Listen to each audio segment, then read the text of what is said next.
Most Pokemon fans tend to know this one, but it's heartbreaking whether you're aware of it or not. The awesome and adorable Cubone is always seen wearing a skull on their head. That skull isn't just some random decoration for a cool character design. It's the skull of their dead mother. Not only are they orphaned, but they then wear a piece of their loved one's corpse. It's both creepy and gross for something that's presented as so cute. Drifloon and its evolved form, Drifblim, are also Pokemon that appear to be pretty cute, but have something creepy lurking beyond the surface. Drifloon may seem like just a balloon, but their Pokedex entry in Pokemon Diamond mentions that they are formed by the spirits of both people and Pokemon. In Pearl, it says that it tugs on the hands of children to steal them away. When it evolves into Drifblim, the Pokedex says that it's a collection of souls.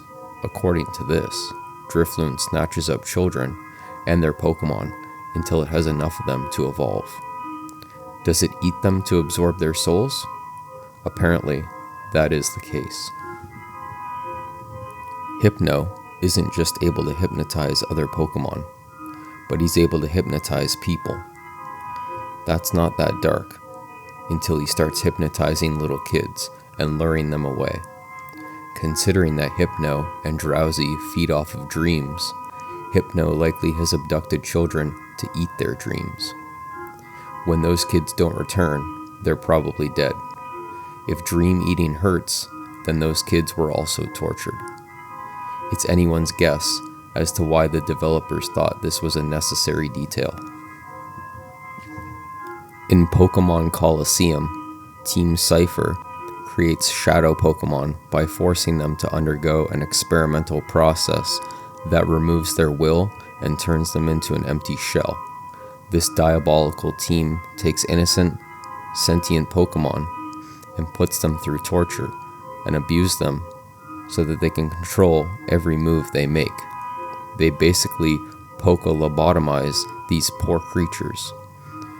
Battling against shadow Pokemon may look like fun as a game mechanic, but it's actually super sad. Team Rocket and other evil teams throughout the video game series regularly hold buildings full of people hostage. This totally implies that they intend on killing or at least harming innocent people unless they get their way. These evil teams have also attempted and sometimes succeeded in legitimate acts of terrorism. Team Magma and Team Aqua both attempted to kill all of humanity to reshape the world in their vision. Team Flare also wanted to kill off millions of innocent lives. The boss of Team Flare, Linsadre, even successfully blows up a building and kills himself in the process. That's an awful lot of death and destruction for a series with a tiny yellow mouse-like creature for a mascot.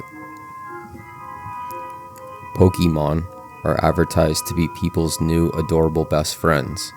However, the people in this world absolutely eat Pokemon.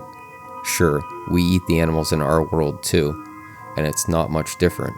However, we're not eating the animals that are sentient enough to communicate with us, or the ones we're best friends with, like our pets.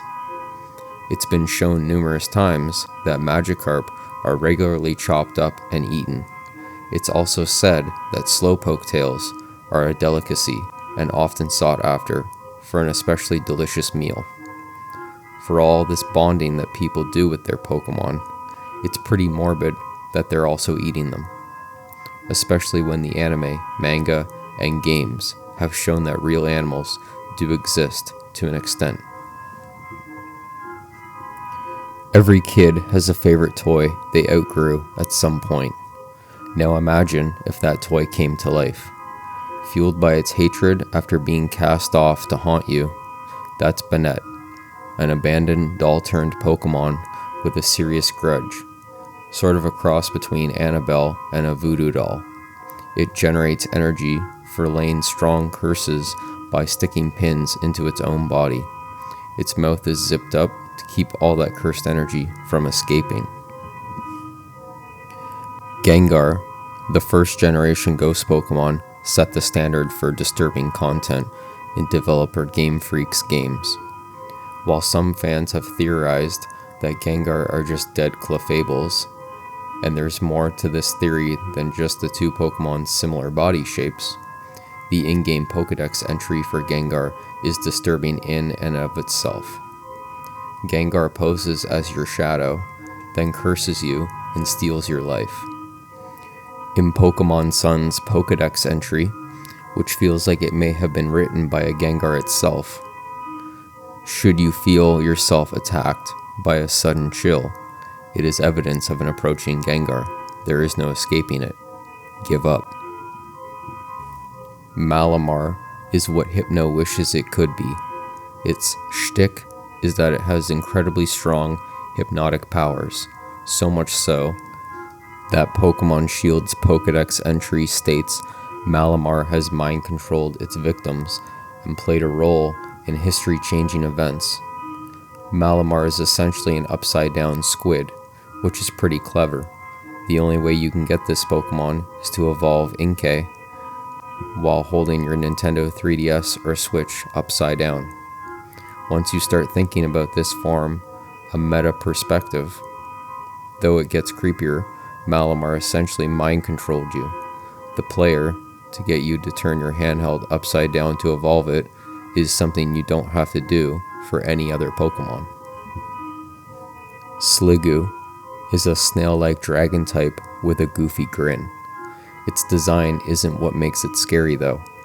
The acid-like mucus Sliggoo secretes all over its body can dissolve just about anything, but that doesn't keep it from going in for a hug.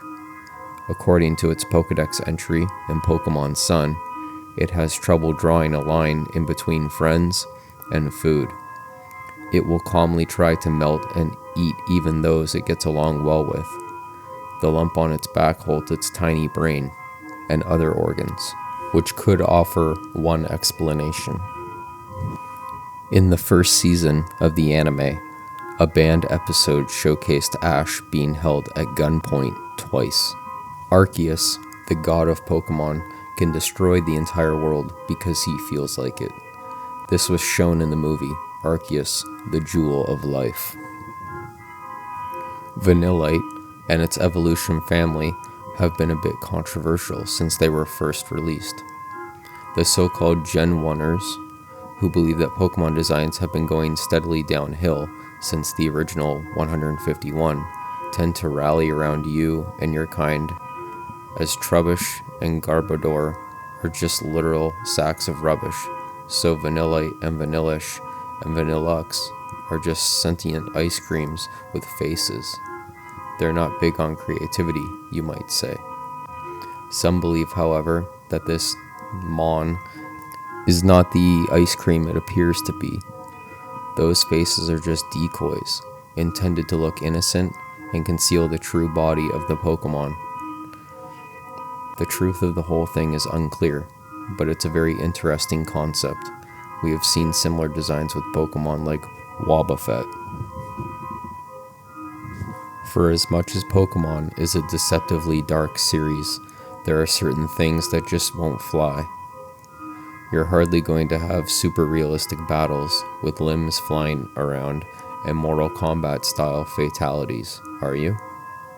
That's going to be a firm no, in the interest of the age rating. According to one creepypasta though, there was a deeply disturbing encounter in Lavender Town's Pokemon Tower, which was removed from the game. In place of the Marowak boss, we're told, the original intent was for the player to encounter a mysterious, zombified NPC called Buried Alive. The model was a rotten human, which would consume the player if victorious in battle. When it comes to the interaction between Pokemon types, we're looking at a real mixed bag here. On the one hand, certain things make perfect sense, of course. Fire Pokemon are weak to the water type. Ice doesn't like fire. it's easy to make the connection between certain types and weaknesses from a visual and natural standpoint. All of this is logic we can get on board with. But what's the deal with psychic? Well, the type's 3 weaknesses are dark, bug, and ghost, which are supposedly referenced to the 3 of the most primal human fears: the dark, bugs, and demise. It is rumored that a boy with psychic abilities suddenly transformed into a Kadabra while he was assisting research extrasensory powers. Reports Pokemon Emerald's Dex Fire Red puts it in even more bluntly. It happens one morning. A boy with extrasensory powers awoke in bed, transformed into a Kadabra. Throughout the series, often bizarre and disturbing Pokedex entries, there aren't many references to this sort of thing. A couple of isolated incidents, which are all the more shocking when we do come across them. How did this mysterious boy suddenly transform into a Kadabra one morning? What was going on with Bill when you first meet him? When the guys somehow spliced his DNA with that of a Pokemon, what is this special relationship with humans and Pokemon? The Pokemon world is, for all intents and purposes, a really strange place. Where are the regular animals? Did most of the adults in this world perish in the war that Lieutenant Surge mentions prior to his gym battle? Why are we sending our 10-year-olds on huge, ridiculous treks around the whole region with only a Bulbasaur for company? As is the case with a lot of RPGs, there are a myriad of small details available about the universe at large that will pass you by if you aren't diligent with hunting down and talking to NPCs. The Sinnoh region, in particular, has quite the historic bent in certain places, with folklore that suggests people and Pokemon were once indistinguishable from each other. If we're talking a certain Japanese translation literally, there was even a marriage between the two. With Pokemon Red and Blue being the first in the series and all, it's packed full of shonky moments that the developers probably didn't intend and deeply regret. All sorts of weirdness is available, like the glitch that allows you to encounter a wild Mew, and the iconic Mississauga glitch on the beach of Cinnabar Island. Speaking of Cinnabar, there's another odd occurrence you can set in motion. By performing a certain string of events in a specific order, you can sequence break and arrive at this point at the wrong time. If you don't have the key to the gym and all of the usual intricacies, a mysterious man will spawn on the roof of the building. What's he there for? What's he doing? What does he want? Pokemon is rife with all kinds of strange abilities and skills. There are a ton of intelligent designs found throughout the series, but there are also a handful of Pokemon that are capable of doing things that, at least visually, they shouldn't be able to do. Major props to Doduo for defying all odds here. The freakish ostrich thing had long harbored dreams of flight and wasn't going to let its lack of functioning wings hold it back. If you happen across a shiny Geodude and the little hothead uses explosion before you can catch it, you'll wish you hadn't already used that Master Ball. Fact is though, in Generation 3 and 4, it can fail to catch a wild Pokemon. In order to catch a Pokemon, the game performs 4 separate checks in any situation where you ought to have a 100% catch rate. There's actually a 1 in 65,536 chance that this check will fail. This gives the Master Ball a 99.994% success rate. Fortunately, this effect was a glitch and it was removed from Pokemon Black and White onwards. We've seen in the past that Team Rocket like a bit of Pokemon experimentation, supposedly fiddling around with the biology of a Kabutops to create the mythical Genesect. But what else have they done? According to yet more Pokemon theorizing, coughing and wheezing were created by accident. during Rocket's attempt to manufacture their own ghost type to combat Mewtwo. I guess there could be something to this, as Ghastly is a ball of gas, and poison types like Grimer emit toxic gases. Let's not forget too, that both coughing and wheezing look incredibly manufactured. It's hard to imagine nature doing that.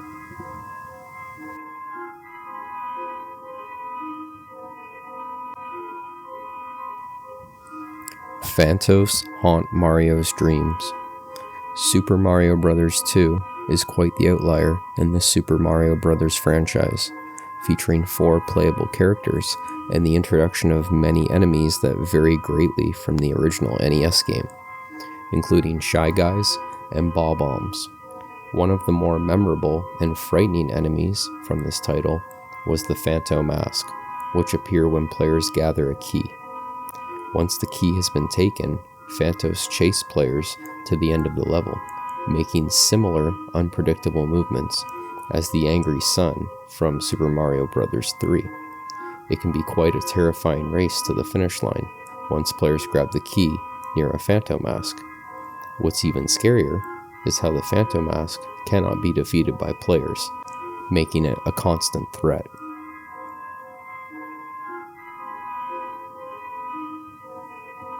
The very first appearance of Mario was in the arcade title Donkey Kong from 1981, where players control Jumpman as he tries to rescue his girlfriend Pauline from the titular ape.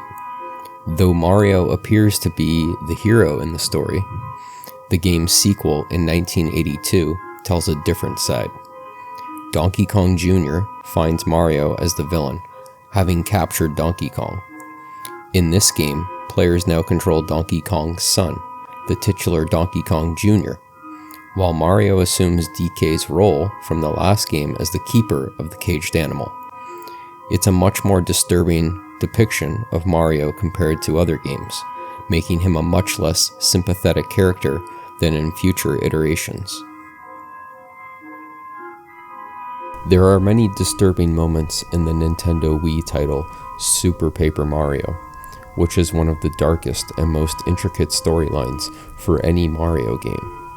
Among the most disturbing is the backstory involving the game's main antagonist, Count Bleck.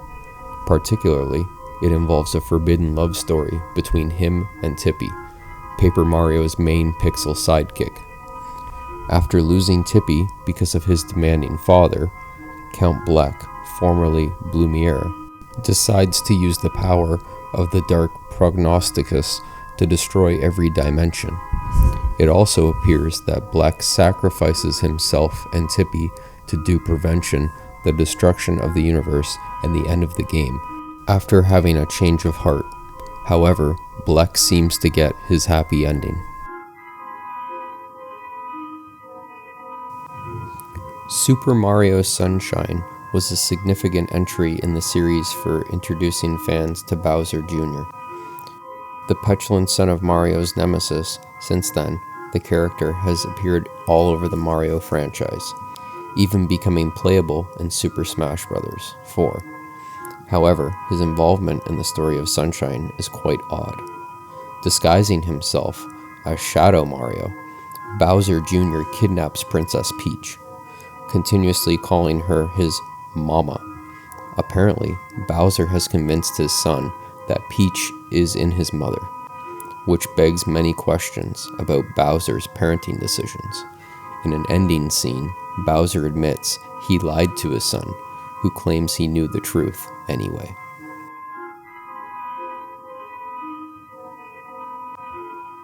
Longtime fans of the Mario series have spent hours searching the beloved Super Mario 64 and finding all its hidden details and Easter eggs. However, some of its most disturbing secrets are hidden in plain sight. That's certainly the case with the endless staircase that players can find. If players cross the door to the final level before collecting 70 Power Stars, they'll be met with a long staircase. Players can attempt to climb it as long as they can, but they will never reach the end. Not only that, but chilling, looping music plays over this pointless attempt, adding to the sense of dread in reaching the final boss.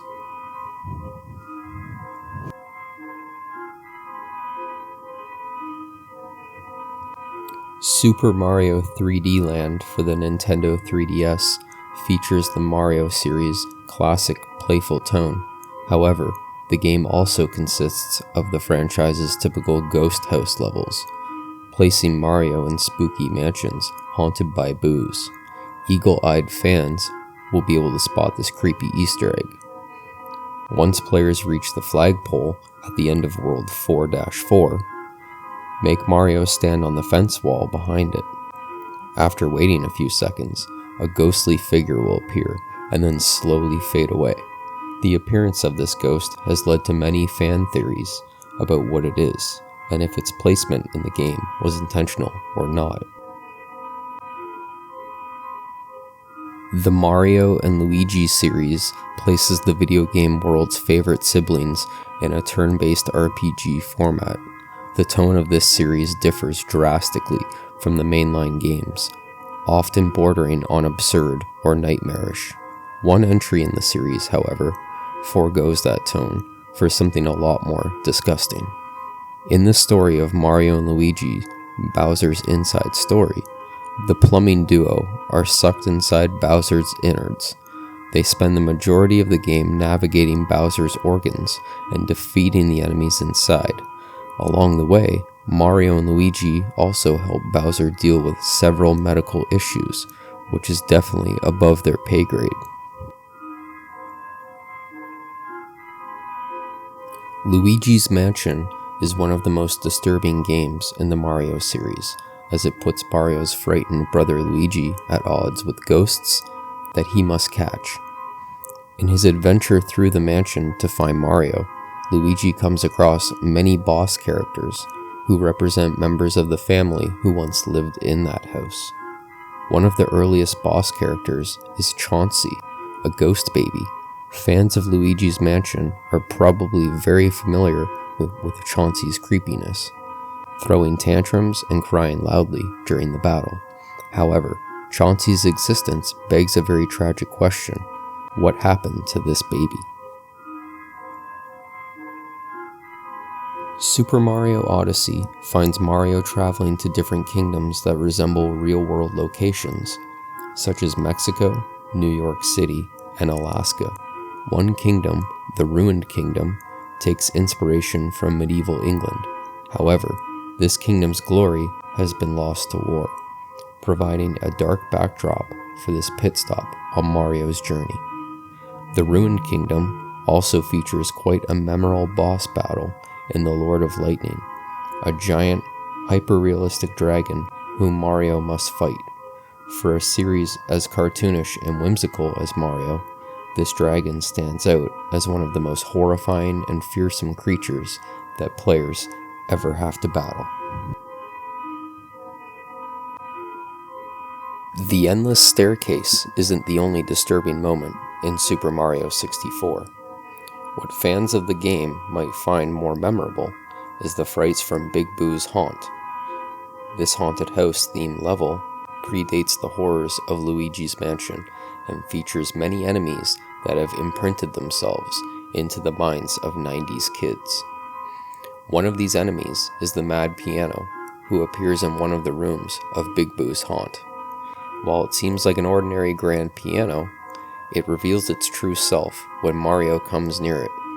There's no greater jump scare in video game history than seeing its lid pop open, revealing a mouth and teeth that chase Mario out of the room.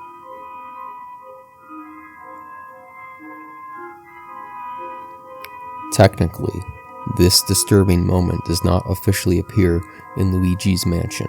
However, it was teased prior to this game's release. In the Space World 2000 demo, as well as a trailer shown during E3 2001, a model of Luigi with a longer, depressed face appears, which certainly disturbed audiences at the time. This model doesn't show up in the finished game, though data mining reveals where it may have been included. In an ending sequence displaying how well players did in their playthrough, a model of Luigi appears in the data for each grade: great, good, and bad, The bad model features this long-faced Luigi sitting down holding a flower. The Paper Mario franchise has featured a lot of disturbing details, from Mimi's transformation in Super Paper Mario to Count Bleck's backstory. However, no moment in this series takes the cake more than this subtle detail in Paper Mario: The Thousand-Year Door. Players don't even have to get too far into the game to find it.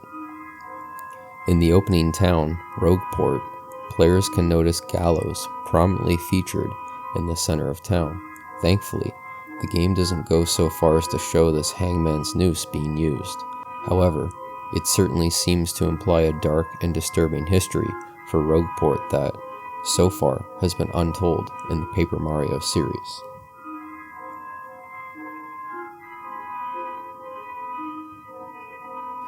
The early Mario games, like any retro franchise, are prone to glitches that players can easily discover. One of the most popular glitches, not just in the Super Mario series, but of all time, is the Hidden Minus world. By performing a trick right in World 1-2, players can be warped via a pipe to this unintentional underwater level. Unfortunately, once players make it to World -1, they're doomed. This underwater level loops forward, meaning players will have to lose all their lives or let the timer run out to escape this state of purgatory. It's a grim ending to Mario's earliest adventure, but it's a fun glitch that anybody can discover, even imported versions of Super Mario Bros.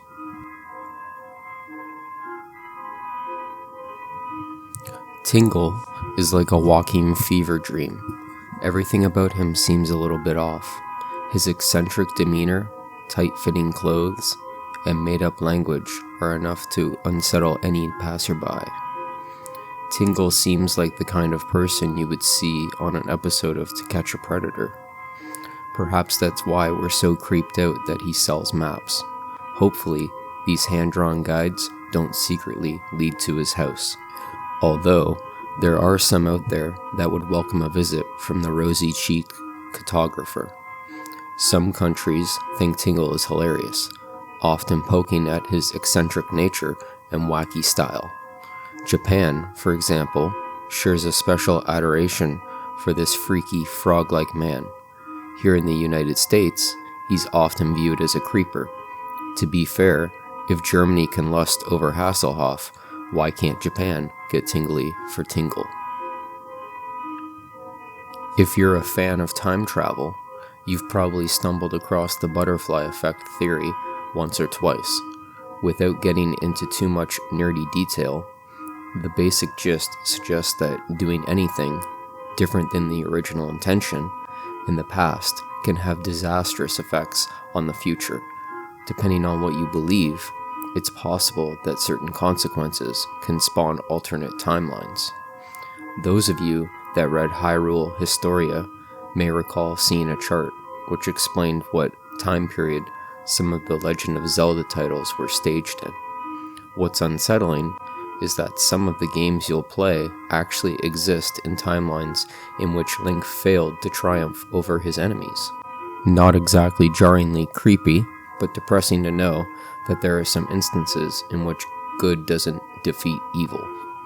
Speaking of horrible timelines where everyone dies, did you know that the original Legend of Zelda is set during one of the worst events in Hyrule history? The game that started it all takes place during the Fallen Hero timeline, an alternate time arc in which Link fell to Ganondorf during battle. This allowed the Dark Lord to secure the remaining Triforce pieces. Have you ever noticed that all of the Legend of Zelda games have towns, except for the original? That's because the Hyrule you explore is essentially a post-apocalyptic wasteland. The only known survivors are creepy men living in caves and weirdos sealed behind solid walls. If you want further proof of the land's demise, look at the first dungeon. Perhaps this old decrepit log is the remains of the once mighty great Deku Tree.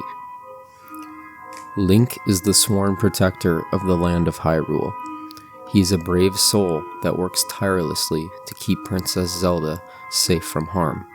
Unfortunately, his overzealousness almost cost the poor princess her life. According to Legend of Zelda lore, the author of Console Wars, Blake J. Harris, released some never-before-seen illustrations that came directly from Nintendo. These drawings had interesting story bits that spoke to some of the lore surrounding The Legend of Zelda: A Link to the Past. The one pertaining to Princess Zelda speaks of a time when Link almost committed one of the most accidental atrocities in all of Hyrule. Apparently, the princess has been captured and was escaping on her own when Link burst into the room and almost cut her in two. The lighting was poor, and the Hylian hero noted a large spider that had sat down beside Zelda. Either that, or he was just tired of all the rescue quests and saw an accidental way out. The moment you first arrive in Clocktown, things seem a bit off. In fact, the entire Majora's Mask experience is like something straight from a Stephen King novel. There is much to see and do that will make you uneasy, but the way that the adventure changes with time is really eerie. The beginning of each 3-day cycle sees a renewed hope, complete with an upbeat music and sun-filled adventure. The second day, however, is a bit more grounded.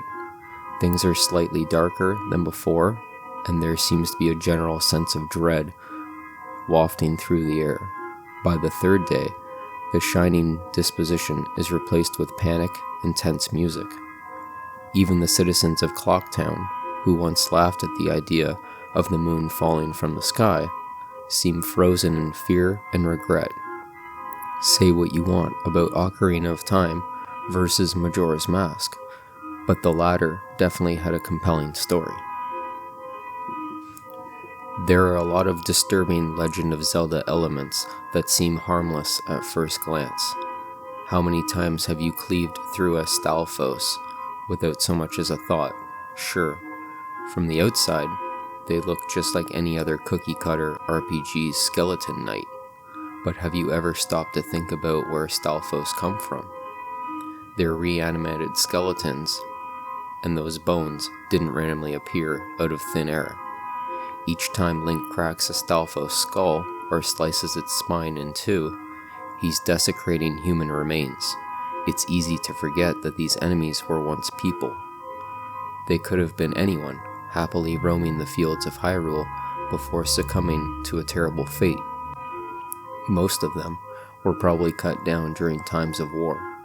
We know the souls of these people left their undead corpses long ago, but it still creeps us out to think that they were hacking away at once proud Hylians. Ask someone what their worst fear is, and they'll most likely speak about something simple like spiders, heights, or enclosed spaces. There are fears, however, that are much more profound. A good example is the fear of being forgotten. No one wants to exit this plane of existence as nothing more than dust in the wind. As humans, we crave to leave a legacy. Because of this, you can imagine how hard it must have been for the hero of time to realize he become nothing more than a poorly recalled fairy tale. In The Legend of Zelda: Twilight Princess, you're trained by a powerful Stalfos, known as the hero's shade. Hyrule Historia later confirmed that this skeletal creature is in fact the spirit of the hero of time. It's hard to imagine this gnarled warriors as the savior of Ocarina of Time and Majora's Mask. Even in death, he strives to teach his descendants the skill necessary to keep Hyrule safe. Here we go again, with another entry outlining something downright messed up in the world of Majora's Mask. This time we find ourselves at Romanchi Ranch, which looks and feels a lot like Lon Lon Ranch. There is no surprise, considering Majora's Mask reused a lot of the Ocarina of Time elements, both for time-saving and creepy alternate universe purposes. Here we meet Romani, a young girl with an overactive imagination. At least, we wish it was overactive. without much warning, you'll find yourself snipping Poe-like aliens from abducting the ranch's cows. What makes this so creepy is that the otherworldly beings will actually kidnap Romani if you fail. Even more unsettling is that she'll show up later on, but something will seem rather off about her. Those of you who played Ocarina of Time are probably familiar with the ending sequence, which showcases all of the wonderful people that Link saved. Most of the characters were seen in full view, but many of the shopkeepers featured are leaning on boxes or in frame above the waist. These prop-assisted shenanigans are actually pretty intelligent from a design and development standpoint. Only half of a character's body is shown, which cuts down on the 3D rendering times. In fact, Nintendo went as far as to cut off the legs of these poor people if you are using a cheating device to swivel the camera around behind a shop's counter. You'll notice the NPC has no bottom half. After defeating Donkey Kong and rescuing Pauline in the original Donkey Kong, Mario snapped.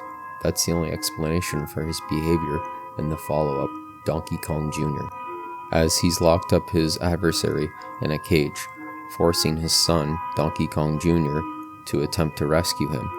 But if that's not enough, the former hero also calls upon other creatures to do his bidding in an effort to stop the young DK's attempts to rescue his dad. It's a hard thing to watch, as it really makes you wonder what happened to Mario to make him flip like this. Maybe Pauline left him, or perhaps just defeating Donkey Kong wasn't enough. Whatever it was just temporary, as the plumber went back to his heroic ways just a few years later with Super Mario Bros. Talk about a strange turn of events. After escaping captivity in Donkey Kong Jr., the Big Ape went back to his villainous ways, tormenting a kid named Stanley in Donkey Kong 3. But instead of throwing barrels and stomping around, he climbed up onto some ropes and decided to force bees and worms to follow his commands. While the gameplay is fun enough, it does beg the question how DK was able to gain the ability to command bees, and for that matter, what kind of background horror story came to pass when he attained this knowledge. Was he sitting in his island cabin studying books, Silence of the Lambs style? Learning how to make bees attack poor Stanley however they saw fit? The game clearly didn't want you to think too hard about this one, because if you do, you come to some very disturbing possibilities indeed. In the original Donkey Kong Country, Cranky Kong is a dependable source of information. Donkey Kong and Diddy Kong can visit him to learn about their boss battle that lies ahead, in between his complaints of how spoiled gamers are these days. But as he spews out his advice, we can't help but notice that he's just a little too aggressive when he speaks to his grandson, Donkey Kong. During their conversations, Cranky likes to swing his cane at DK, forcing him to cover his head as a result. It's a mild swing, mind you, but it really has us concerned about what kind of bitterness he truly has against the young lad. He kind of does the same thing to Diddy as well. Maybe he was just mad that he wasn't a playable character, though Nintendo did eventually remedy this with Donkey Kong Tropical Freeze on the Wii U and Switch. Still save that anger, Cranky. Maybe take it out on someone that deserves it, like King K. Rool. Though Donkey Kong Country 3 Dixie Kong's Double Trouble isn't as good as the first two games, fans still enjoy its platforming antics, as well as the tag team camaraderie between Dixie and her cousin Kitty. They're on a mission to save Donkey and Diddy Kong from the evil King K. Rool, who will do anything to keep them at his custody. And we do mean anything, like murder two young kids with a giant saw blade. In a stage called Ripsaw Rage, Dixie and Kitty have to keep moving as a giant saw slices up from the bottom of the stage, cutting through anything it touches. It's a well-designed stage, but the idea that K. Rool wants to shred these two kids really makes us question his sanity. While most of the enemies that Donkey and Diddy Kong come across in Donkey Kong Country are easy to defeat, there is one that can't be hurt at all. That would be the Rock Rock, which has a tie-in with the stations in the Stop and Go stage. Here the characters must hit switches to keep them lit. Green so the Rock Rocks remain in their harmless rock forms. If the light flicks back to red, they turn into the monstrous crocodile forms, moving at an incredibly fast pace. Now with their speed and bloodthirsty appearance, they're frightening enough, but Rare managed to add a nerve-shattering growl to these creatures that's hard to shake. It's like you can hear them stalking you as you frantically hunt down one of the barrels to turn green, so that they'll become harmless again. While the Donkey Kong Country games are vibrant and beautiful and still a joy to look at these days, the Donkey Kong Country animated series is not. Yes, there was an animated series, and as you might have guessed, it has not aged well. The series was originally produced to air overseas in 1997 before it made its way onto Fox Family in 1998, where it lasted for around 40 episodes before being taken off the air. Although its storytelling tried to follow the DK storyline, many fans questioned the quality of its animation, which was poor to say the least. Its production values, well, let's say this show is definitely no reboot. There are some strange things that just defy logic in the original Donkey Kong. Sure, we can accept the fact that the Big Ape can take over a pie factory, but how do fireballs have a life of their own? They seemingly come to life after either landing in an oil drum or simply popping out of nowhere in one of the later stages of the game. And what's more, they've evolved very quickly. They're able to walk around on their own and even climb ladders, as they relentlessly pursue Mario in the hopes of burning down his hopes. We're not sure what Black Art's Donkey Kong may have studied, but this is beyond explanation, and just a bit spooky. Donkey Kong may be far more wicked than we ever realized, just don't mess with him. It's true that at the time of its release, the Atari 2600 was a limited piece of gaming hardware. Atari couldn't even give players a proper port of Pac-Man at that time, but surely Coleco could have done something with Donkey Kong's treatment. Well, not exactly. When the game came out in 1982, it did resemble the arcade game to a certain extent, but with limitations. But perhaps the biggest one of all was that Donkey Kong didn't even look like an ape anymore.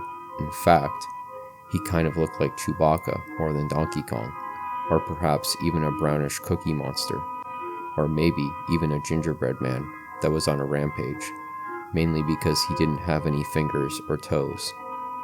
Mario fared slightly better, keeping his trademark looks intact.